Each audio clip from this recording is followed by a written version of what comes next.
nosso convidado especial na manhã desta quinta-feira é Fernando Haddad, acadêmico, advogado, político brasileiro, filiado ao Partido dos Trabalhadores.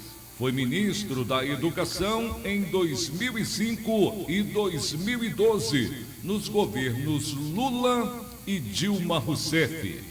Foi prefeito da cidade de São Paulo de 2013 a 2016.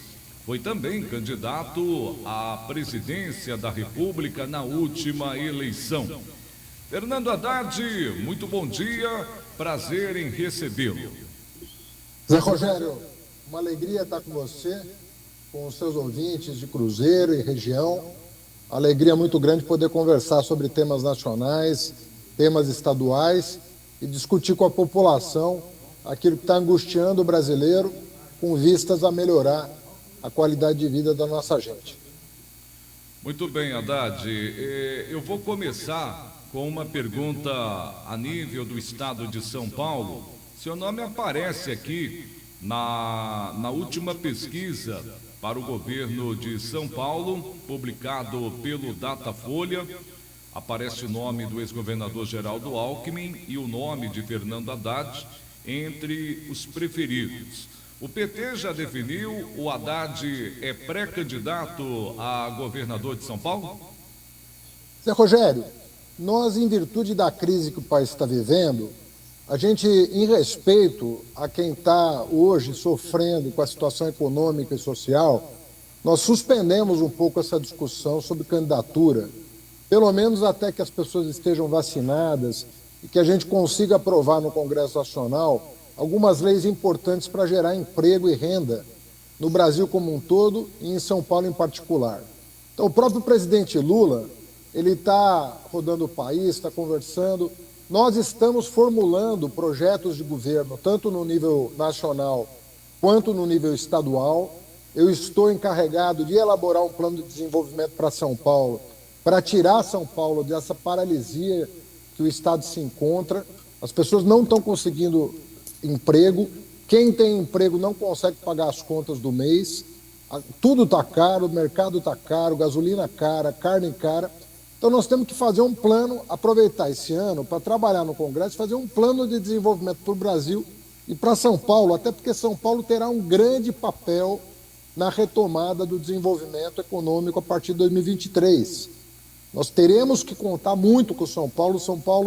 O Brasil depende muito de uma retomada em São Paulo.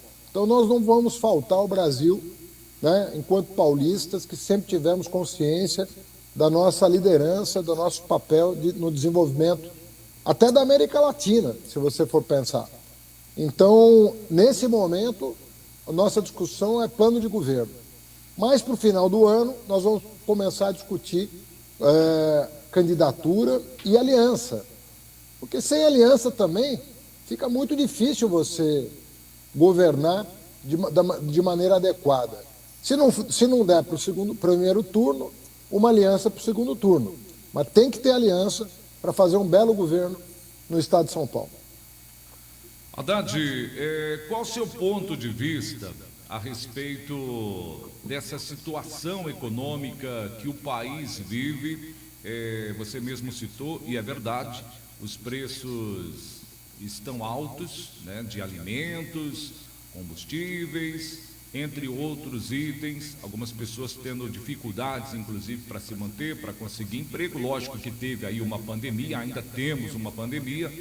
Também a vacinação, a CPI, que atualmente ocorre lá em Brasília, e a atuação do governo nacional. Daqui a pouco você pode falar um pouco do governo do estado também, mas a atuação do governo nacional nesse episódio todo, qual a visão que o Haddad tem, como é que você analisa o governo Bolsonaro nesse momento, como é que você analisa essa questão da pandemia, de CPI, vacinação, juros aumentando, crise energética, crise hídrica, enfim, como é que o Haddad resume toda essa situação que o país atravessa no momento?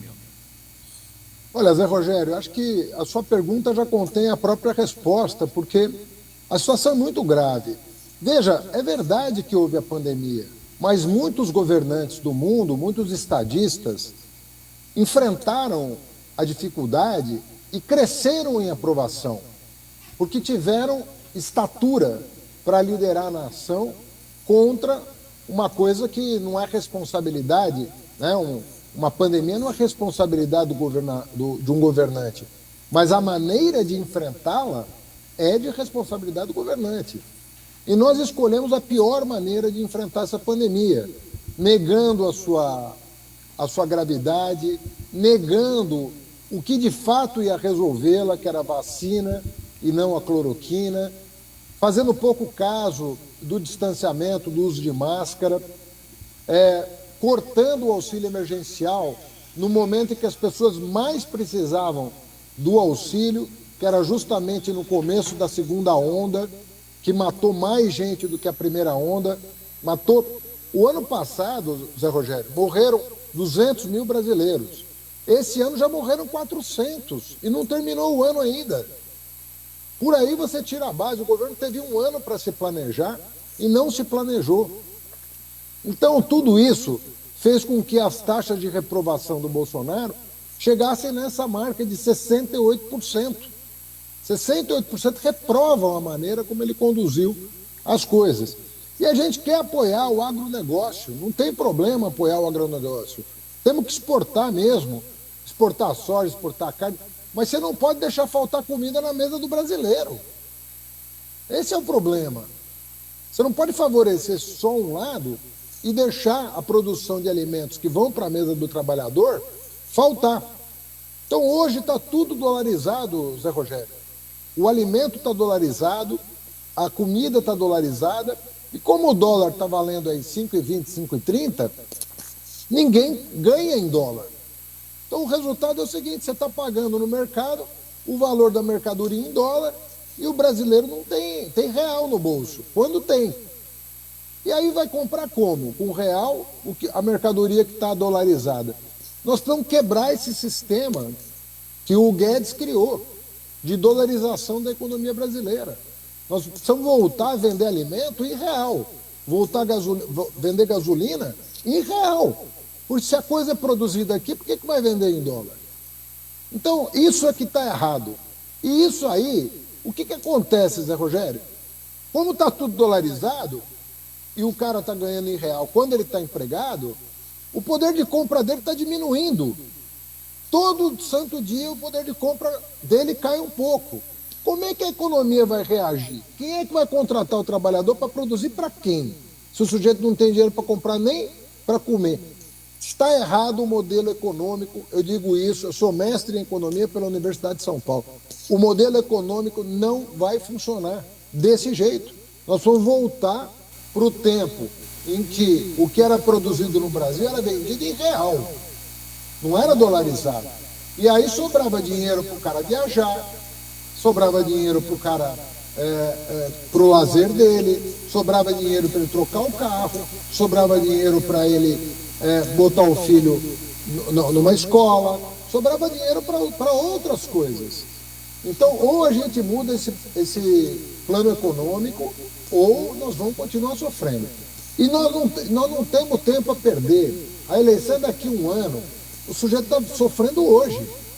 Então nós temos que sensibilizar o Congresso para já ir tomando medidas agora, não esperar a eleição, porque as famílias estão sofrendo nesse momento.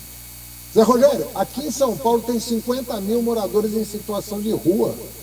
Quando eu deixei a prefeitura tinha 15 e 12 mil tinha albergue. Hoje você tem quase 50 mil pessoas em situação de rua em São Paulo. Onde é que isso vai parar?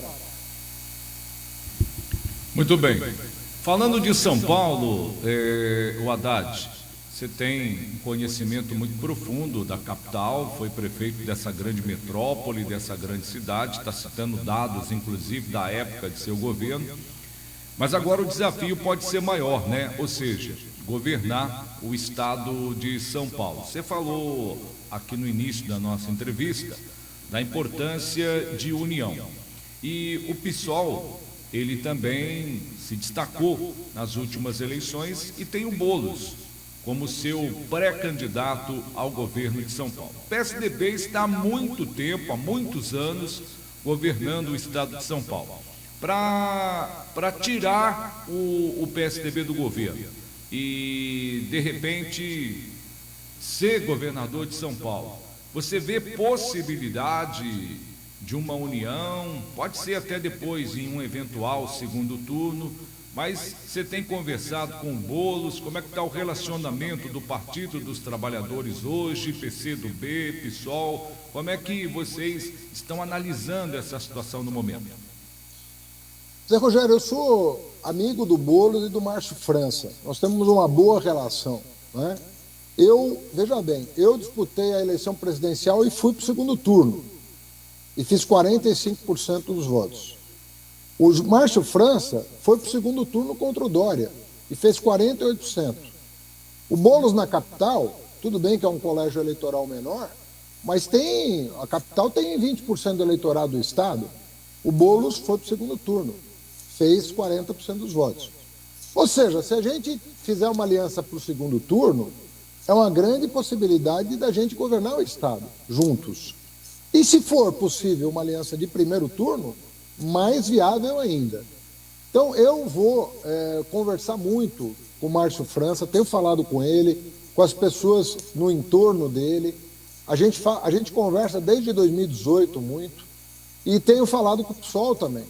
Então eu acho assim, não vai ser por falta de diálogo e nem de respeito mútuo, porque a gente se respeita muito, você nunca vai ver uma palavra minha desmerecendo nem o Márcio França, nem o Boulos, e nem o PCdoB também, que está aí numa situação ainda aguardando a legislação eleitoral para saber se vai fazer uma federação, né, com o PT ou com o PSB, ou se vai se fundir. Estamos aguardando também o PCdoB. Então, são 4 partidos que podem estar juntos depois de 40 anos o Estado governado pelo mesmo grupo político.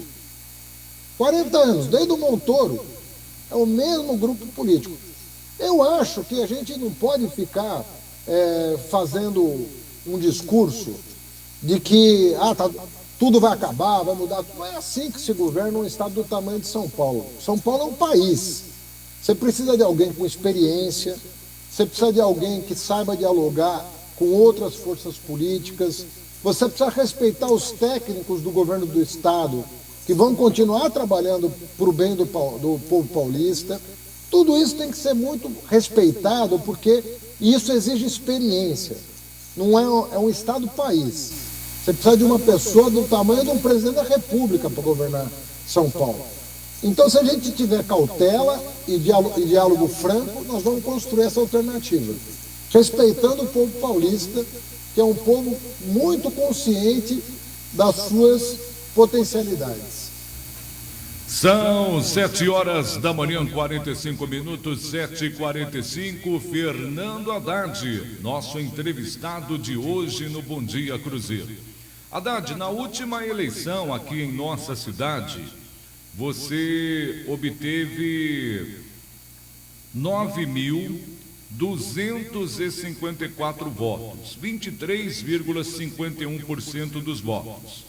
Na cidade de Areias, que é uma cidade próxima a Cruzeiro, aqui no Vale Histórico, a sua votação, ela foi muito interessante. Você derrotou o Bolsonaro em Areias. Você obteve 1.128 votos, 53,95% dos votos, enquanto o Bolsonaro teve 963 votos. Como é que você analisa essa sua votação aqui no Vale do Paraíba, no Vale Histórico, e o que isso pode projetar eventualmente aí o seu crescimento de votos para uma eventual eleição ao governo de São Paulo no próximo ano? Olha, Zé Rogério, primeiro, assim, eu tive muito pouco tempo de campanha. Você sabe que eu assumi a candidatura a presidente quando o Tribunal Eleitoral impediu o Lula de ser candidato, desrespeitando uma decisão das Nações Unidas. Veja você que as Nações Unidas determinaram que o Lula fosse candidato. porque já sabiam que o Sérgio Moro não era a flor que se cheire. E as autoridades brasileiras acharam por bem impedir. Eu lutei muito como advogado do Lula para que isso não acontecesse, mas aconteceu. O fato é que eu tive 3 semanas para ser candidato. Então, muita gente não votou em mim porque não teve nem tempo de me conhecer direito, entendeu? Muita gente acompanhava o meu trabalho como ministro da Educação. Você sabe que eu levei muitos institutos federais aí para o Vale do Paraíba, levei a Universidade Federal de São Paulo aí para São José dos Campos. Você tem hoje um polo de tecnologia forte no Vale do Paraíba, graças aos investimentos que nós fizemos durante o governo Lula, mas não havia tempo de expor os projetos para cada região do estado. Eu acho que a situação muda muito agora. Eu acho que a situação muda, primeiro, pela presença do Lula no cenário nacional, agora finalmente absolvido, e nós vamos ter a decisão definitiva da ONU até o ano que vem, que vai sepultar de uma vez a reputação do Sérgio Moro internacionalmente. Então vai ficar claríssimo para o mundo inteiro o que ele aprontou com o Lula. E agora, aqui no estado de São Paulo, você sabe que nós já governamos grandes cidades, né? São José dos Campos, Campinas, São Paulo 3 vezes, Ribeirão Preto e assim por diante. Mas nós estamos com um foco muito grande nas pequenas e médias cidades do estado, viu, Zé Rogério? Eu acho que o PT precisa se dedicar muito, muito, como nós estamos fazendo agora, a um plano global para o estado de São Paulo. Sabe, não fazer um plano para a pequena cidade, aquela que tem até 20 mil habitantes, aquela que tem entre 20 e 100 mil e as cidades de mais de 100 mil habitantes. Nós temos que ter um plano muito bem delineado para cada situação, porque o que nós estamos vendo é um esvaziamento das pequenas cidades do estado, uma falta de perspectiva de desenvolvimento econômico, e nós não podemos deixar isso acontecer. Por isso que eu saí do INSPER, onde eu estava dando aula, e fui para a Fundação Perseu Abramo para liderar esse processo no estado, de formular, ouvindo a população, um plano de desenvolvimento para cada região do estado. Eu acho que isso pode empolgar muito o povo paulista. Vou te fazer uma pergunta agora, Haddad, com relação ao ex-presidente Lula. Ele lidera as pesquisas para a eleição presidencial, sem ainda estar percorrendo o país, sem ainda ter iniciado aí a sua corrida eleitoral para 2022. E aqui no estado de São Paulo, imagino eu que o Lula também deva te acompanhar em algumas regiões, em algumas visitas. Quando é que vai começar essa movimentação, que é muito aguardada, do ex-presidente Lula, não só visitando aí as diversas regiões do país, mas aqui em São Paulo também, junto com a Haddad? Vocês já têm um planejamento, já têm um cronograma adotado, nesse momento em que os casos da pandemia estão diminuindo, a vacina avançando, já está na hora de começar aí essa andança, essa corrida, principalmente aqui no estado de São Paulo? Você projeta alguma coisa ainda para esse ano? Sim, eu já visitei algumas cidades do interior, da região metropolitana, visitei com os companheiros aqui do próprio estado, né? Nós temos poucas prefeituras governadas pelo PT que estão muito bem avaliadas, e nós vamos agora em novembro, nós vamos rodar o estado, nós devemos fazer 2 viagens no interior do estado, eu e o Lula. Devemos fazer uma visita, não está definida ainda as cidades, nós devemos divulgar em outubro, mas nós vamos fazer pelo menos 2 visitas ainda esse ano. E nós queremos nos reunir com as pessoas, né? Com todos os cuidados, todo mundo com os protocolos em dia, mas nós queremos ouvir um pouco as pessoas para elaborar o melhor plano de desenvolvimento para o estado. E o Lula sabe da importância de São Paulo para o desenvolvimento nacional. Ele tem total consciência de que nós não podemos manter esse discurso de dividir o país. Nós não podemos dividir os brasileiros como o governo atual está fazendo, e às vezes como o Dória faz, de dividir o país, como se fôssemos inimigos. Nós podemos divergir, mas nós somos o mesmo povo. O Lula, quando era presidente, ele chegou a 85% de aprovação. Por quê? Porque ele não governava para um lado contra o outro. Governava para todo mundo. O empresário ganhou e o trabalhador ganhou. O miserável deixou de ser miserável. O filho do pedreiro foi para a universidade, né? Mas todo mundo ganhou. Os empresários também lucraram. Então não dá para você fazer esse discurso que estão fazendo. Não dá, esse negócio de Bolsodória, não dá certo. Você dividir o país é o que está nos fazendo naufragar. Você tem que unir um país, você tem que ter um projeto nacional. E isso não admite esse tipo de discurso. Ele não ele é meu inimigo. Ninguém pode tratar um brasileiro como inimigo. Não é assim que se faz as coisas. Você pode divergir, e é saudável a divergência. A divergência, ela ajuda a construir soluções mais sofisticadas. A divergência é bom, mas a inimizade que estão plantando aqui é péssimo para o país. Então nós temos que unir os esforços nacionais, mudar o modelo econômico que está errado, passar a gerar emprego e renda, botar a economia para funcionar e a juventude para estudar. É assim que o país funciona. Eu dizia em 2018, é um livro numa mão e a carteira de trabalho assinada na outra. Eu contei uma coisa, Zé Rogério, na campanha, que todo mundo me pergunta até hoje. Eu dizia, meu pai era um camponês, meu pai era um homem da roça. Meu pai nunca teve oportunidade para uma escola na vida dele. Veio do Líbano para cá com 24 anos, foi para o interior de São Paulo, vender armarinho para o povo da roça, chegou na capital com 30 anos de idade. Só sabia o que era roça até os 30 anos de idade. O meu pai dizia, porque era filho de líder religioso, meu avô, ele dizia uma coisa que me marcou desde criança. Ele falava, Fernando, um ser humano precisa acordar e ter para onde ir. Um homem, uma mulher precisam acordar e precisam ter um destino. Pode ser uma universidade, uma escola, um posto de trabalho, um emprego, uma empresa, mas não é, o ser humano precisa de um projeto, ele precisa de um horizonte. Se você acorda e não tem para onde ir, é puro desespero. Então ele dizia, a coisa mais sagrada do mundo é isso, é um ser humano ter um projeto.